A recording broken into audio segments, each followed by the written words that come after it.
SK이노베이션에서 인력개발 업무를 하고 있는 임창현입니다.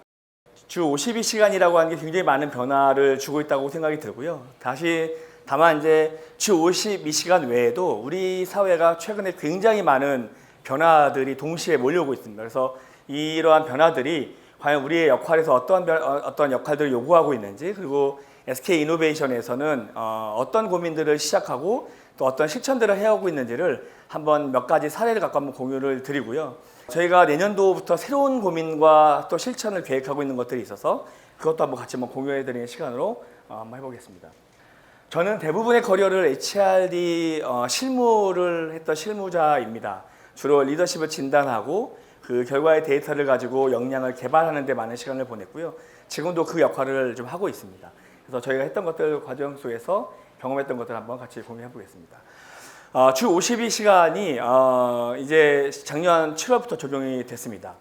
주 52시간이라고 하는 것은 어떻게 보면 우리의 일하는 타임의 리소스에 제약이 생겼다는 것을 의미합니다. 제가 얼마 전에 어떤 분을 얘기 들어보니까 사실은 과거에는 저희가 시간 제약 없이 사실 일을 했거든요. 그래서 일만 했던 시대에서 이제는 일도 해야 하는 시대로 바뀌었다, 이런 이야기를 했는데 공감이 많이 갔습니다.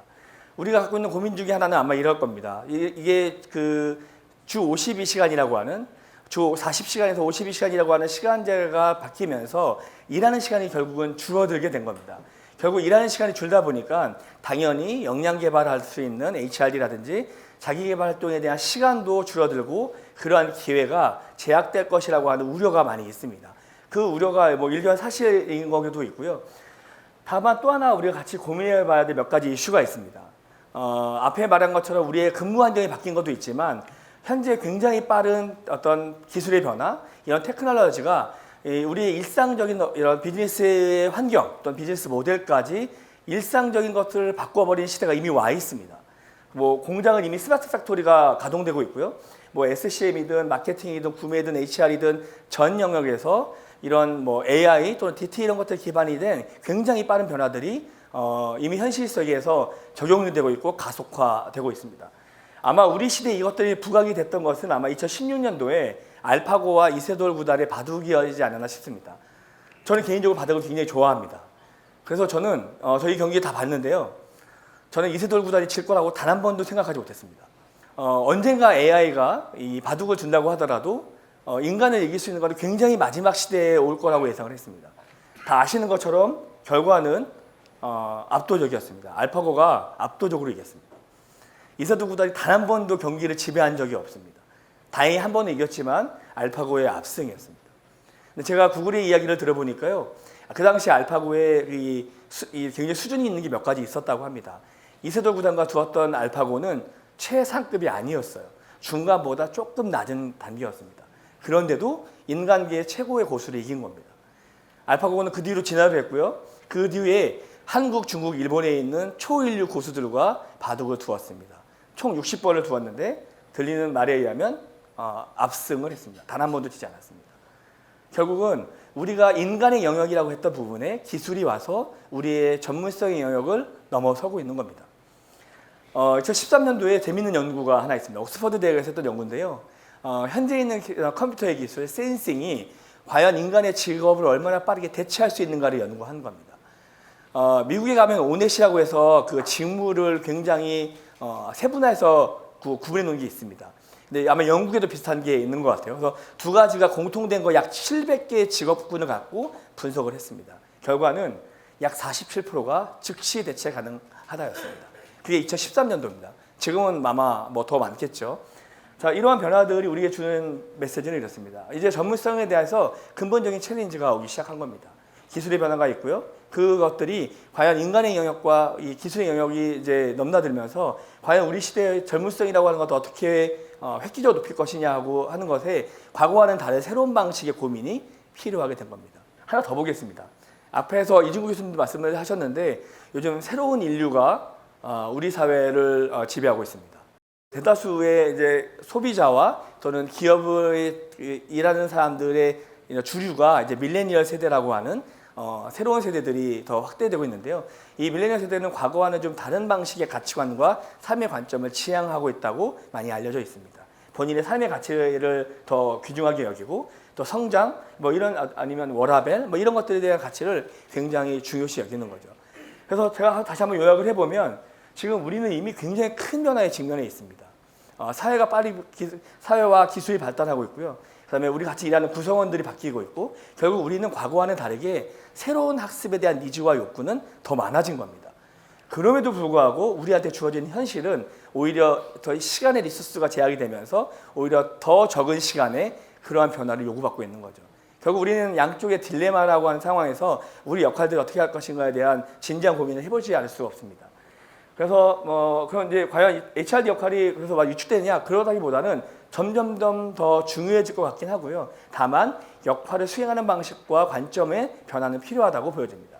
조직 차원에서는 줄어들 시간에 더 많은 기술력과 아니면 새로운 변화를 만들어야 되기 때문에 노동 생산성 또는 업무 생산성을 획기적으로 높여야 되는 역할들에 대한 직면을 해오고 있습니다. 그래서 휴먼 캐피탈을 어떻게 확보하고 축적할 것인가 라고 하는 이슈에 직면해 있고요. 개인 차원에서도 개인의 전문성과 역량을 지속적으로 성장해야 되는 역할들이 본인의 책임으로도 아마 주어져 있는 것 같습니다. 이러한 현실 속에서 우리 역할들을 한번 고민하게 되는데 제가 속해 있던 이노베이션 계열에서 그래서 가장 고민했던 것 중에 하나는 노동 생산성의 문제였습니다. 왜냐하면 뭐 잘 알고 있는 것처럼 아까 제가 퀴즈에서도 말씀을 드렸던 건데요. 우리나라도 굉장히 많은 장기간 근무하는 걸로 유명합니다. OECD 국가 중에 멕시코 다음으로 2등입니다. 2,000시간이 넘죠. 굉장히 많은 일을 합니다. 근데 반면에 생산성이 굉장히 낮아요. 그 OECD 국가의 선진국에 비하면 거의 뭐 반도 되지 않습니다. 이렇게 생산성이 낮은 거를 그동안은 많은 시간의 근무로 커버해왔던 거죠. 그런데 아까 말씀하신 것처럼 이제 그렇게 할 수 없는 시대에 와 있는 겁니다. 옛날에는 무한히 쓸 수 있는 시간으로 커버했는데 더 이상 안 되는 거죠. 실제로 시간이 줄고 있습니다. 근데 이거는 평균이고요. 아마 훨씬 더 줄고 있고 훨씬 더 줄어들 겁니다. 결국 우리는 노동 생산성을 높이지 않으면 더 이상 경쟁력을 갖고 기업 경영을 할 수 없는 시대에 이미 직면해 왔다고 할 수 있습니다. 그래서 저희 고민은 어떻게 하면 노동 생산성을 높일 것인가에 대한 고민들을 시작을 했습니다. 그래서 가장 먼저 시작했던 것은 일하는 방식의 혁신이었습니다. 우리가 과거와에 대비 일하는 관점과 방식을 바꾸지 않으면 일의 생산성을 높일 수 없다고 봤고요.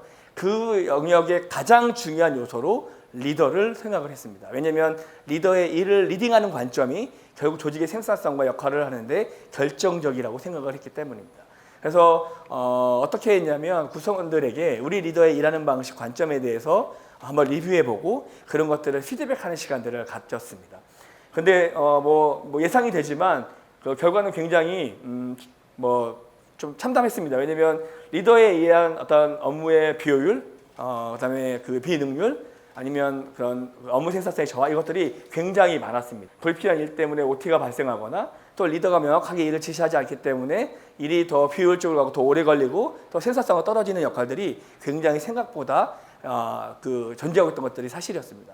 그래서 이러한 것들을 조금 더 명확하게 인식하도록 리더들에게도 피드백을 주고 어떻게 하면 내 조직의 과정에서 우리 구성원들과 이런 것들을 변해시켜 나가실 건지를 한번 고민하게 하는 시간들을 조금 더 적극적으로 의도적으로 많이 가져왔습니다. 또 하나 좀 약간 이거 새로운 것도 한번 좀 파악을 해봤는데요. 리더들에게 본인의 일하는 어떤 시간의 리소스의 분배를 한번 점검해 보도록 했습니다. 뭐 이게 꼭 정답은 아니지만 저희가 일의 과정을 플랜 2C로 나눠서 각각의 영역 중에 리더 스스로가 내가 어떻게 일하고 있는지를 스스로 응답을 하게 한 거죠. 그리고 같이 일하는 구성원들에게 당신의 리더가 어떻게 일하고 있는지, 어떻게 일하고 있다고 느끼는지를 점검하게 했습니다. 근데 사뭇 결과가 달랐어요. 리더들은 여기 왼쪽에 있는 게 리더의 응답인데요. 흰색이. 리더는 본인은 과제를 발굴하고 이걸 실행하는 데 굉장히 많은 고민을 하고 있다라고 인식을 하고 있습니다. 그리고 보고라든지 아니면 문서작 이런 것들은 굉장히 필요할 때 굉장히 소수로 하면서 과제를 실행하는 데 많은 초점을 두고 있다라고 응답을 한 겁니다. 구성원들이 느낄 때 어떻게 느끼냐면 우리 리더는 그것보다는 더 많은 시간에 문서 작성이나 보고에 더 집중하고 그 어려운 와중에서 실행을 챙기는 이런 역할로 많이 인식의 갭이 있었다라는 겁니다. 그래서 구성원들은 이 일의 과정에서 예를 들면 이제 오히려 리더들이 생각하는 것보다 훨씬 불필요한 뭐 문서 보고 뭐 이런 것들이 훨씬 더 본인들의 비효율과 능률에 영향을 주고 있다라고 생각을 했던 것 같습니다. 또 하나 재밌었던 거는 여기 뭐 어떤 게 더 중요하다고 이야기할 수 없습니다. 다 필요한데요. 어쨌든 인식의 갭이 있는데 여기 있는 일에 투자된 시간과 구성원들이 느끼는 직무 만족, 조직 몰입 아니면 내가 직무에서의 성장감 이런 거에 대한 회기를 한번 분석을 해봤는데 여기 보고와 문서가 많았던 이게 비중이 높을수록 구성원들의 일에 대한 만족이나 성장감은 굉장히 현저하게 떨어지는 것을 확인할 수 있습니다. 그래서 리더의 일하는 방식, 리더가 조직을 어떻게 이끌어가고 있는 데의 방식이 구성원들의 직무에 대한 태도나 일하는 관점이나 성장감에 굉장히 큰 영향을 준다는 것을 좀 알 수 있고요. 그런 면에서 리더가 내가 어떻게 일하고 있는지를 명확하게 알게 하고 그것들을 끊임없이 개선하게 만드는 활동에 많은 고민을 하고 있습니다. 이런 활동들을 저희가 좀 같이 해오고 있고요. 또 하나는 어떤 관행에 대한 어떤 한번 고민을 해봤습니다. 왜 사람들이 굉장히 많은 사람들이 야근을 하거든요. 이게 마치 관행같이 되었습니다.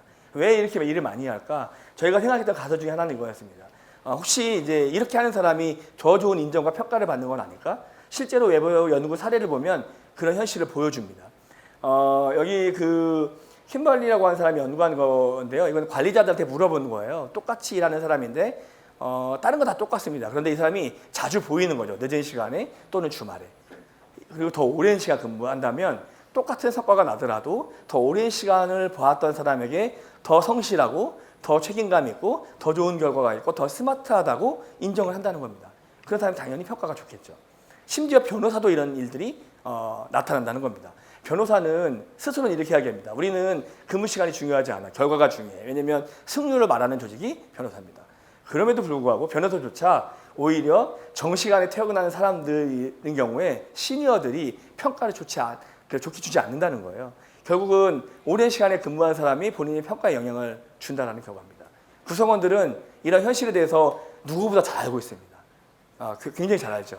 그래서 결국은 이게 관행적으로 늦게 남게 되고 이게 어쨌든 더 많은 시간을 일하게 만드는 하나의 관행과 문화가 되는 것도 아마 있을 수 있을 것 같습니다. 저희 조직을 한번 살펴봤습니다. 봤더니 실제로 그랬습니다.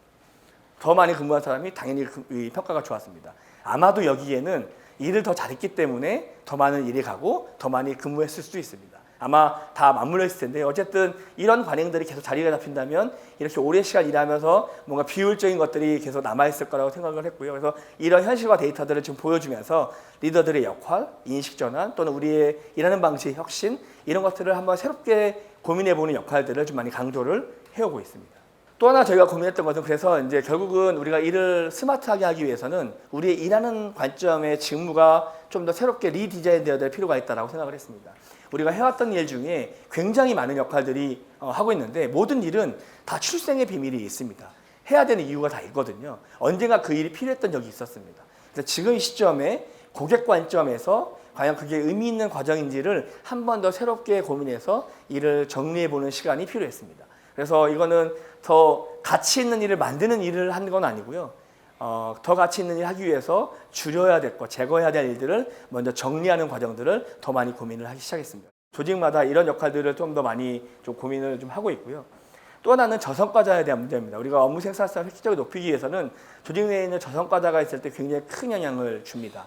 근데 이 저성과자라고 하는 게 저희도 여전히 고민입니다. 이게 뭐 대안이 있는 건 아니고요. 그래서 이게 단순히 이 사람들을 이렇게 연말에 한 번 할 수 있는 것이 아니기 때문에 저희가 연중에 좀 더 주기적으로 육성 면담이라고 하는 아예 프로세스를 운영하면서 좀 미리 발견해서 새로운 역할 전환이든 아니면 역량의 기회든 이런 것들을 조금 더 의도적으로 하려는 고민들을 갖고 있습니다. 그다음에 특히 이제 저성과자는 조직 내 개인이 한 조직의 리더가 감당할 수 있는 수준이 아니기 때문에 좀 전사 레벨에서 이동 관리라든지 좀 새로운 변화 이런 것들을 좀 고민하고 있는 와중입니다. 그래서 이런 저성과자에 대한 부분도 좀 고민을 많이 하고 있고요. HRD 역할도 좀 변화가 좀 하고 있습니다. 과거에는 아까 앞서 이진구 교수님도 말씀하셨지만 HRD 조직이 모든 것들을 미리 계획을 해서 그 다음에 구성원들의 참여를 유도했던 방식이 많았습니다. 근데 우리가 그렇게 하려다 보면 시간이 많이 걸리죠. 왜냐하면 니즈를 물어봐야 되고 다시 전문가들한테 내용을 만들어야 되고 다시 안내해서 실행하는 이런 과정을 거쳤습니다.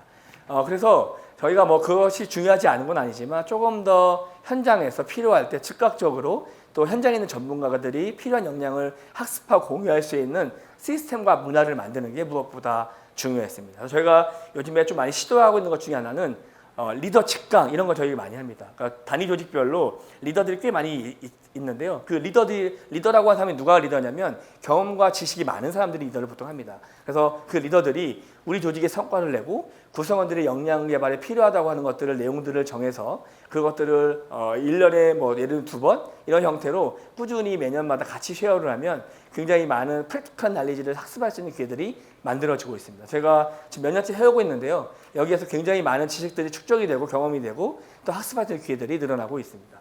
그리고 산에 있는 많은 어떤 전문가들이 지식 공유 세미나 이런 형태로 해서 어떤 본인들이 갖고 있는 경험들을 그걸 알면 좀 더 업무 효율이 높여진 영역들을 저희가 선별해서 활성화할 수 있는 것들을 좀 많이 확대하고 있는 편입니다. 그리고 오히려 HRD는 이렇게 뭔가 학습의 방향과 가이드를 줄 수 있는 어떻게 보면 러닝 큐레이션 같은 역할들을 하려고 노력을 하고 있습니다. 그래서 이거는 뭐 개인이 할 수는 없기 때문에 저희가 이렇게 러닝 시스템을 좀 만들어서요. 이렇게 인공지능 같은 머신러닝의 기능을 좀 탑재해서 본인의 어떤 커리어, 학습의 그동안의 히스토리 이런 걸 통해서 좀 다양한 컨텐츠들을 제안하기도 하고 또 필요한 교육 과정을 안내하기도 하고 이런 형태의 어떤 러닝에 대한 가이드 이런 것들을 조금 더 좀 구조화해서 제공하는 고민들을 하고 있습니다. 좀 더 프랙티컬한 거 몇 가지만 말씀을 드리겠습니다. 이게 저희가 이제 뭐 집합 교육도 많이 하고 여러 가지 하고 있는데요. 좀 방식에 대한 고민들을 하게 됩니다. 과거에는 많은 경우가 연수원에서 뭐 2박 3일 또는 뭐 1박 2일 또는 좀 더 길게 일주일 뭐 이런 교육이 사실은 좀 보편적이었습니다. 뭐 지금도 그게 없는 건 아니지만 많은 구성원들이 조금 더 프랙티컬하고 조금 더 이렇게 컴팩트한 필요한 것들을 중심으로 빠른 시간에 현장에서 하는 것들에 대한 니즈가 높은 것 같습니다. 그래서 요즘에는 연수원보다는 업무 근처에서 가까운 도시명 연수원 이런 것들이 훨씬 더 호응이 좋습니다. 그래서 저희도 일하는 근무 사무실 근처에 연수시설 좀 확보하고 있고 해서 활용하는 것들 좀 하고 있고요. 집합교육도 많이 하겠지만 그래서 뭐 길게 하기보다는 때로는 1시간 또는 2시간 반나절 이렇게 조금 더 필요한 내용을 필요한 타이밍에 좀 더 유연하고 쉽게 할 수 있는 형태의 교육들이 훨씬 더 많이 활성화되고 있습니다. 그리고 그런 내용들은 마이크로러닝 컨텐츠로 영상을 만들어서 다양한 사람들이 공유할 수 있는 형태들을 좀 더 적극적으로 활용을 하고 있습니다. 반면에 전반적으로는 이렇게 하고 있습니다. 아까 제가 실리콘밸리 기업에 대한 사례도 말씀을 드렸는데요.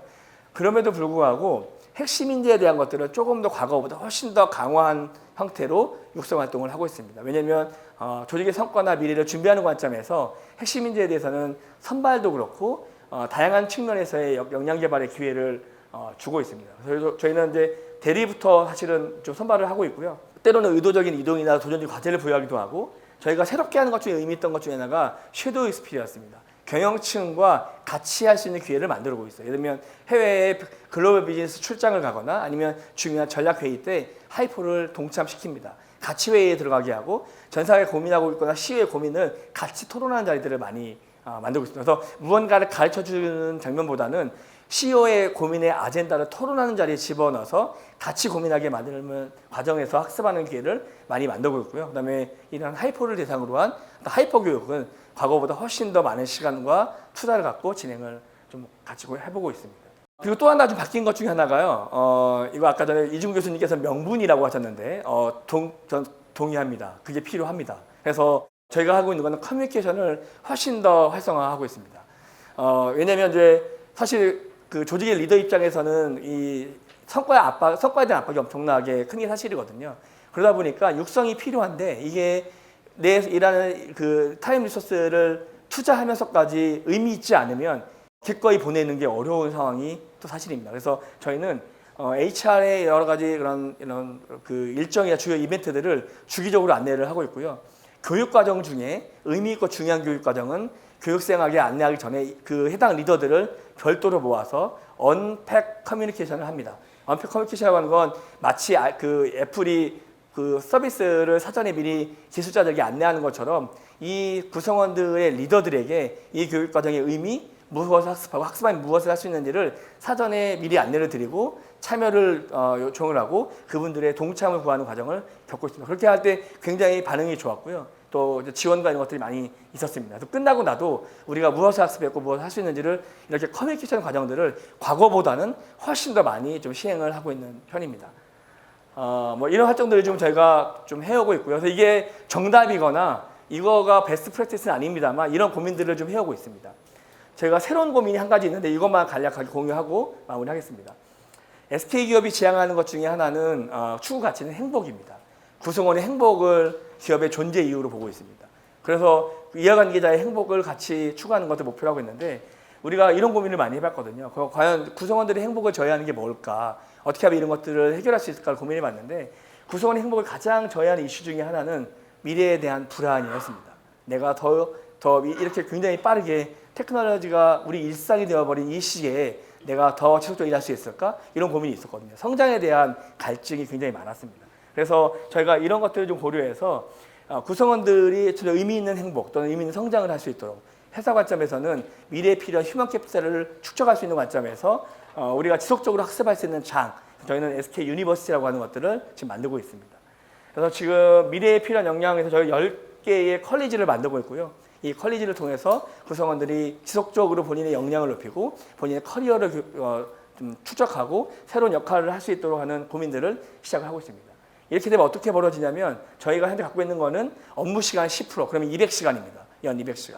연 200시간은 의무적으로 학습에 참여할 수 있도록 하는 구조를 설계를 하고 있습니다. 굉장히 큰 챌린지입니다. 일하는 시간이 줄었는데요. 저희는 더 많은 투자를 고민하고 있습니다. 왜냐하면 그래야 구성원들이 의미 있게 조직의 또 행복을 느끼면서 조직할 수 있고 그렇게 하지 않으면 조직의 생존과 성장이 불가능하다고 믿기 때문입니다. 이 역할을 하기 위한 여러 가지 환경과 문화와 시스템들을 만들어 나가고 있습니다. 저희가 갖고 있는 생각은 이렇습니다. 학습이란 미래를 준비하는 과정입니다. 결국 그 자체가 일이라고 보고 있습니다. 결국은 학습은 일과 떨어진 다른 활동이라기보단 그 자체가 우리에게 의미 있는 일이기 때문에 우리의 시간을 기꺼이 내서 더 의미 있는 학습이 되고 새로운 변화를 만들 수 있는 과정들의 고민을 시작을 하고 있습니다. 이제 시작하고 있기 때문에 이제 저희가 준비를 많이 하고 있는 거고요.